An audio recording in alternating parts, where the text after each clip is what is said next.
उत्तरकांड में कागभुसुंडी जी अपनी कथा सुना रहे हैं, वहां का ये प्रसंग है। पूर्व भूमिका के रूप में मैं आपको ये प्रसंग थोड़ा दर्शन करा दूं। पक्षीराज गरुड़ देव ने प्रश्न उठाया है कि महाराज, आप ये कौवे के रूप में क्यों रहते हैं?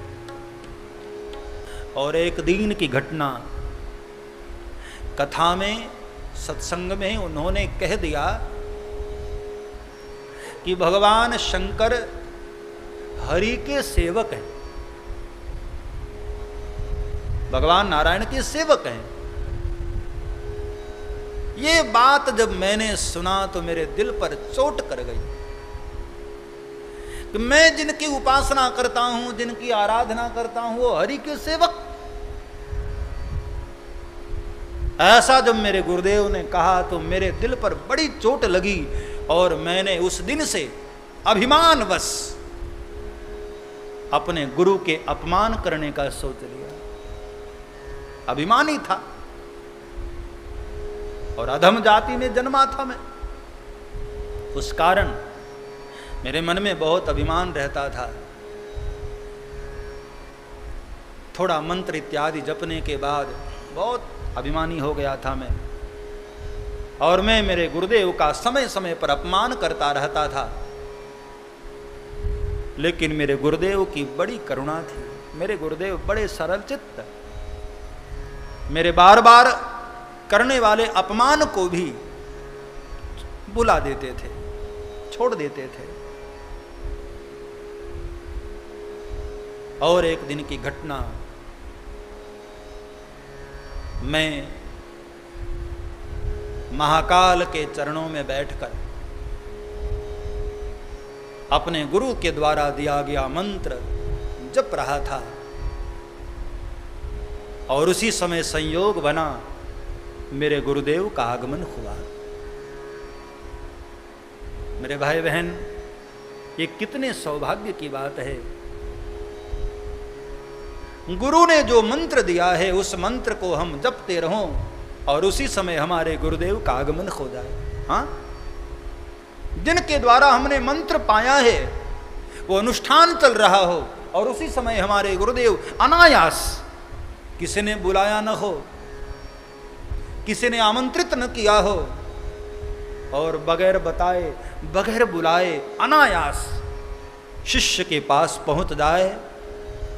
तो मैं प्रार्थना करूं मेरे भाई बहन कि यदि आप उस वक्त अपने इष्ट देव की उपासना कर रहे हो और पुष्प आप चढ़ा रहे हैं, पूजा की सामग्री चढ़ा रहे हैं, और इतने में आपके गुरुदेव का आगमन हो जाए, तो शेष बची हुई सामग्री इष्ट देव को न चढ़ाकर अपने गुरु को चढ़ा देना चाहिए।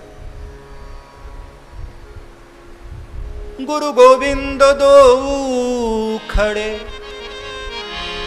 काको लागू पाए,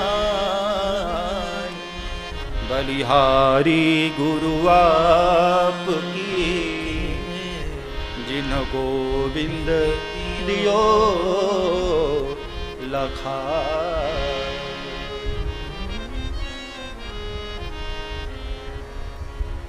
तो कागभुसुंडी जी ने कहा कि मैं मंत्र जप रहा था और उसी समय मेरे गुरुदेव आए, लेकिन मैं मूढ़, अभिमानी,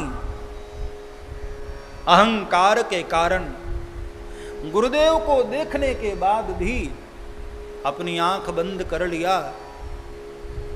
मैं खड़ा नहीं हुआ, मैंने गुरु का अपमान किया।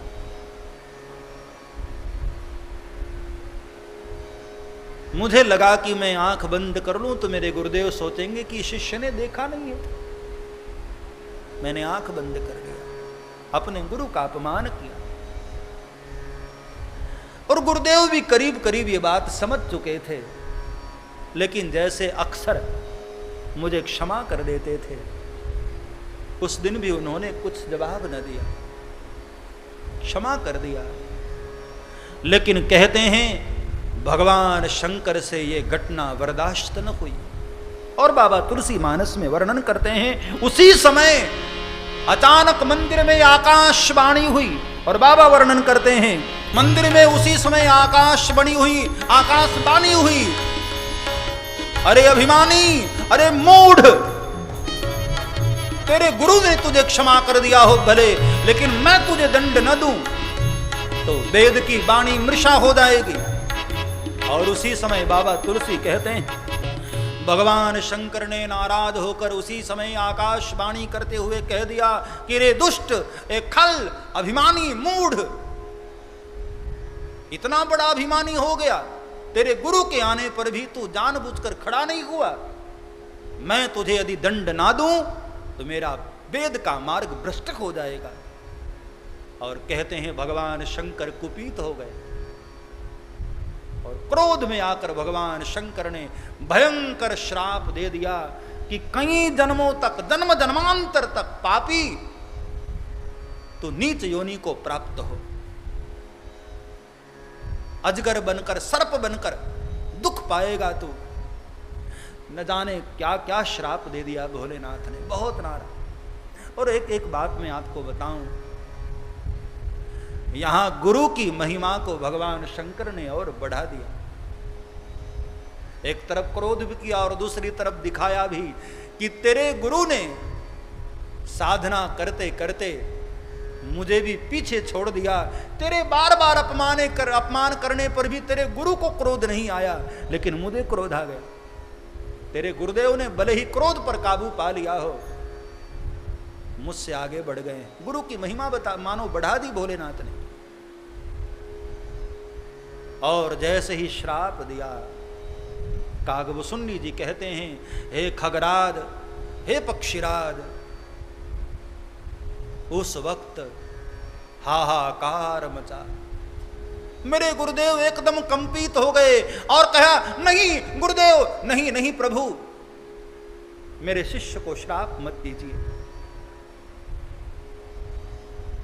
बस ठहर जाइए प्रभु, बस रुक जाइए,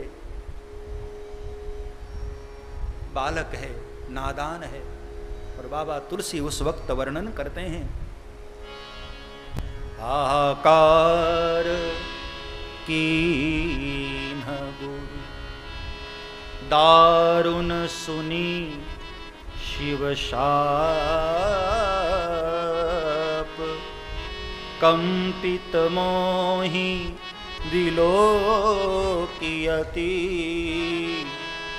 पुर उपजा परिताप।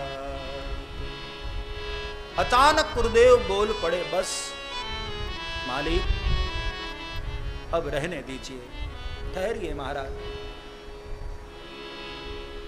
और उस वक्त मेरी दशा क्या थी? कागभूषुंडी जी कहते हैं,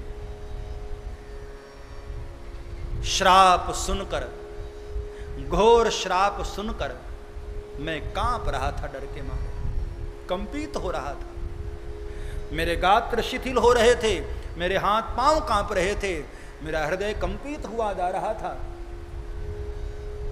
और जैसे कांपते हुए बालक को देखकर